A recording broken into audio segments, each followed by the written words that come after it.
Hello world, and welcome to something which I'm pretty sure you don't see every day, namely a new production status update for a film which was actually completed and released 6.5 years ago.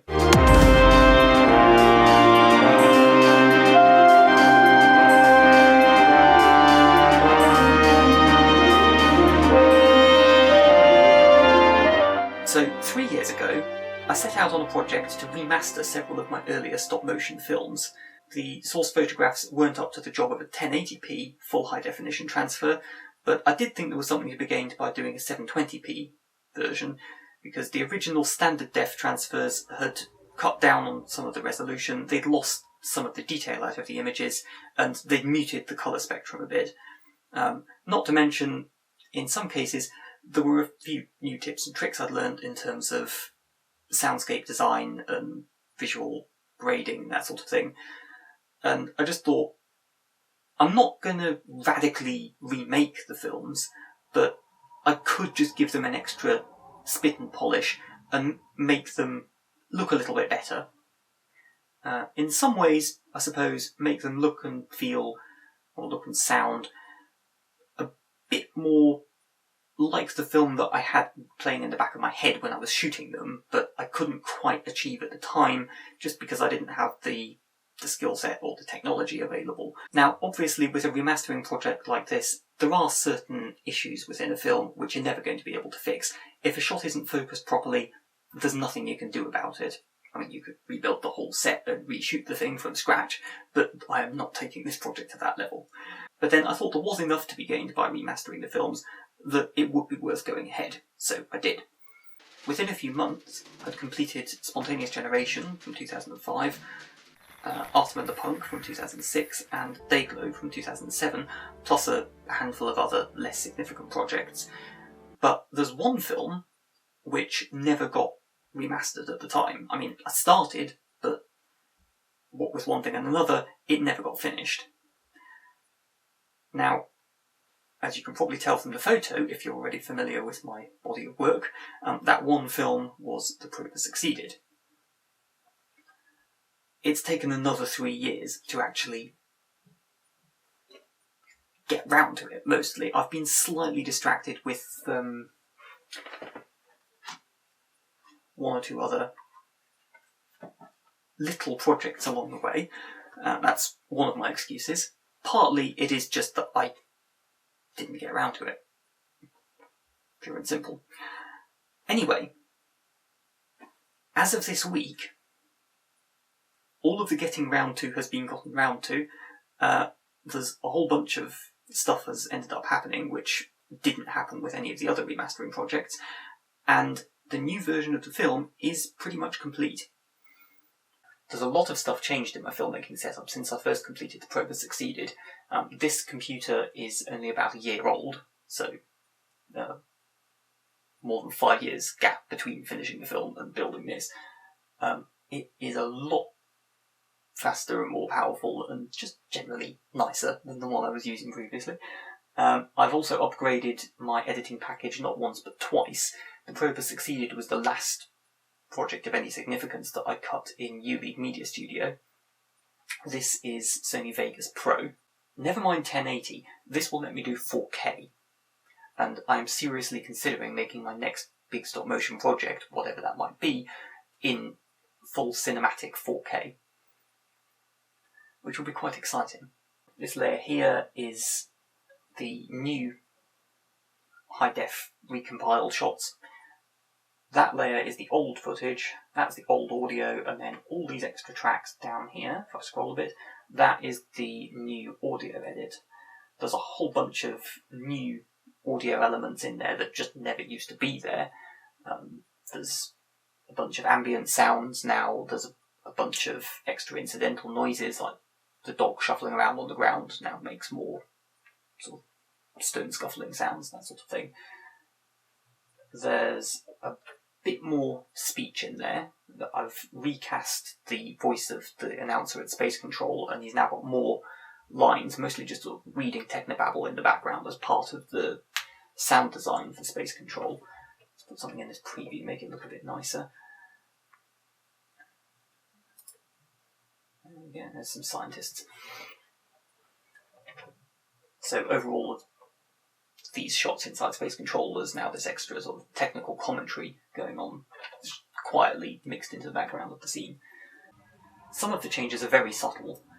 We've got your washed out original version of the film there, high def version, but that's not just the difference between standard def versus high def, that's also got colour grading put on it, because I know stuff about colour grading now, which I didn't know back in the day. That particular shot has been brightened, it's been given a slight yellow cast to warm it up a bit. You get rid of it all, it looks like that. Put the filters back in, it looks like that. Just to help give more of a sense of excitement and anticipation at that particular point in the story. The most dramatic change is that I've got rid of the original score and had a new one composed, which, not that there was anything really wrong with the original, but I thought it would be nice if we could have something which more closely followed specific characters. So my long-standing colleague Tim has humoured me once again, and outdone himself once again, I think. And the new score has specific themes for Doggy and for Prophet Harrison, and they sort of work in and out of the soundscape at appropriate moments, depending on how the story is shaping up.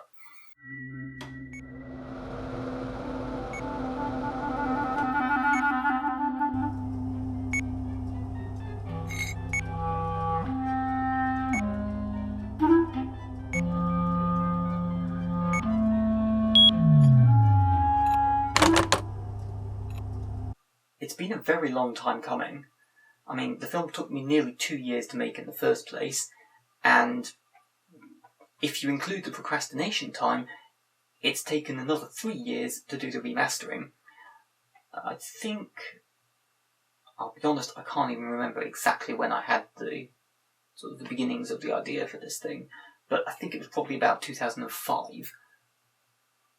Just the first beginnings of the story idea, the first couple of sketches for character design for early versions of what ended up as the dog. It's now 2016, which means that if I'm remembering the start date correctly, that means it's been 11 years since I first conceived of this project. So since I first had the idea, it's been literally a decade's journey of making more films, refining my processes, learning new skills, honing the old ones, upgrading technology, and, well, upgrading my toolkit, shall we say.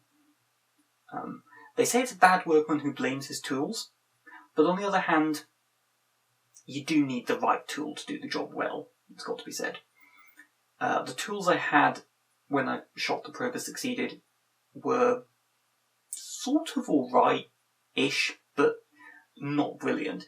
The quality of the camera work in particular pales into utter insignificance next to the camera that I'm actually filming this on right now, which is what I've been using for my most recent stop motion work, I think the last couple of years worth.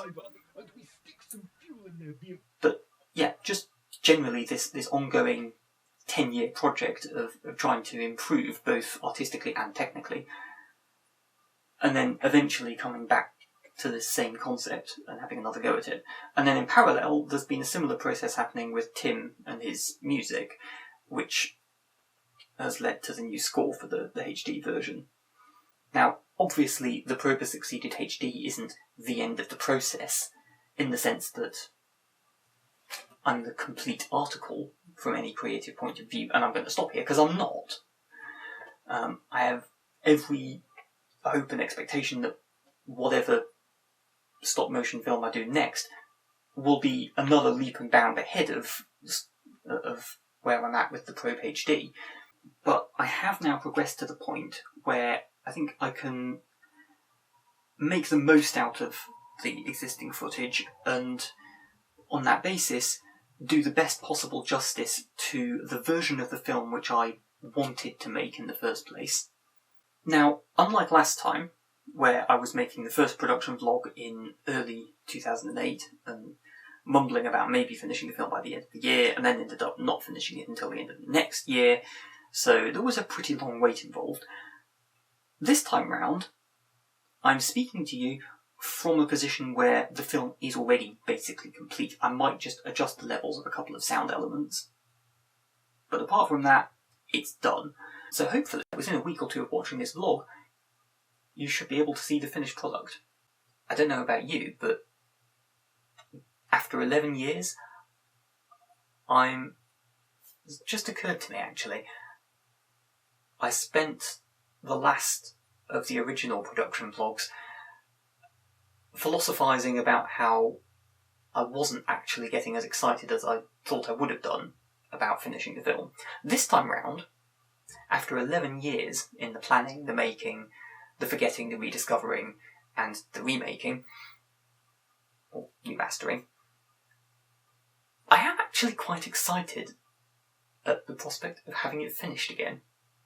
So, roll on release date, and I think roll on whatever project comes next.